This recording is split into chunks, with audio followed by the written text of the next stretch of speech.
বিশ্বাস করো, অ্যামাজন আমার সাথে এত বড় একটা স্ক্যাম করবে আমি কিন্তু ভাবতেই পারিনি। তাও আবার আমার জন্মদিনের দিনে এই একটা স্ক্যাম হয়ে যাবে আমার সাথে, আমি তো একদম অবাক। যাই হোক, তোমাদেরকে বলি যে কি হয়েছে।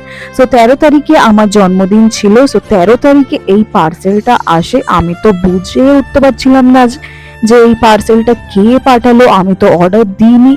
তারপরে আমার মনে পড়লো যে আমার একটা ফ্রেন্ড এইটা অর্ডার করেছে, মানে আমাকে প্রেজেন্ট করেছে। কিন্তু আমি তবুও গেস করছিলাম, বিকজ ও না আমাকে 12 তারিখে অ্যাড্রেস চেয়েছিল আর বলেছিল যে you will receive a parcel, just pick it. এর জন্য আমি গেস করেছিলাম যে ওই আমাকে পাঠিয়েছে। আর হ্যাঁ, ও অর্ডার করে কেন পাঠালো, বিকজ 14 তারিখে ওর বিয়ে ছিল, এর জন্য আমিও যেতে পারিনি, ও আসতে পারিনি। But this is really a blessing, ও এতটা করেছে এইটাই অনেক, তাই না বলো?